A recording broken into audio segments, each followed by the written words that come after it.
some definite praying would do. I've told you this. Maybe you've heard. I got to tell it again. I believe God wants me to tell it again.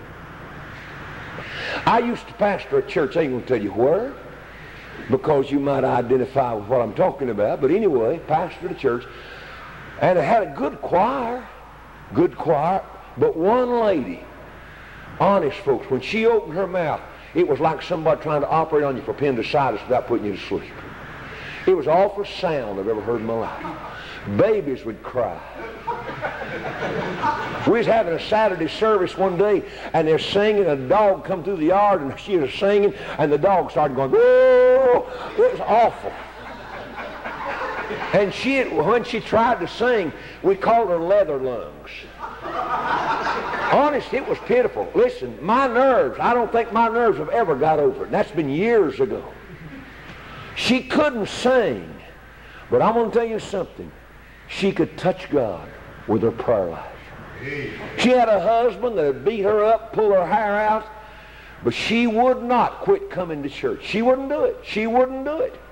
And every morning when she come out the barn to milk the cows and to slop the pig, I lived right out from her. There was a little pine grove right up from the barn. Before she done anything, she'd get in that pine grove and she'd touch the horns of the altar.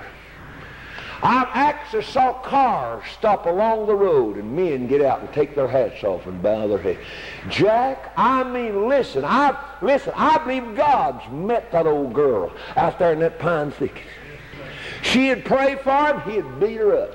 She'd pray for him, he'd beat her up. But one morning, I never will forget, Sunday morning, I was out on the front porch. She walked by our house going, he wouldn't even take her.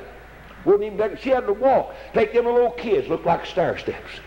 One morning she come to my house, and that fellow stayed drunk a lot of times. He wouldn't listen. Sorry ain't the word for him. She come to my house, looked over, saw me standing on the porch, said, good morning, Pastor. One black eye, and part of her hair pulled out. Said, good morning, Pastor. I said, how you doing, sister? She said, hurry on to church. Said, my husband's going to get saved today.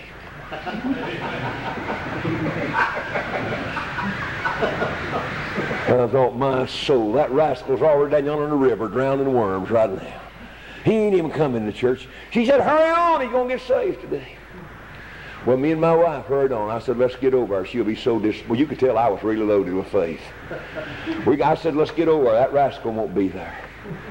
I never will forget it as long as I live. That old girl had been doing some definite praying. She prayed for that sorry rascal. She prayed every morning. She prayed every night.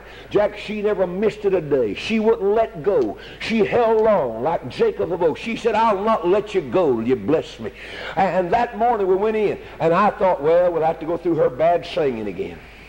And I looked, and she wasn't in the choir, sitting down on the front pew, just as calm as water.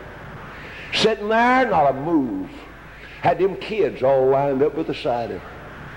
I never will forget it. I got up that morning to preach, and I read my text, and I was getting ready to preach. And I looked up, and there that rascal come through the door, her husband. Well, I thought he was drunk. He didn't come to church. And I said, well, if I'll just get my head down and act like I don't see you, maybe he'll go. Boy, you could tell I was really in the right frame of mind, amen.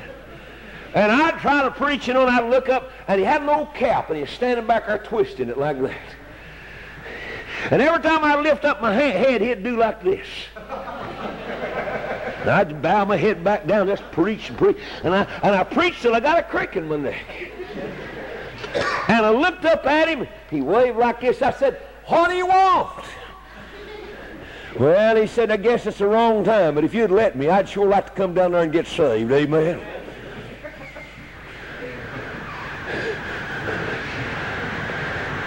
You said, what happened? Wasn't because of me. Wasn't because of me.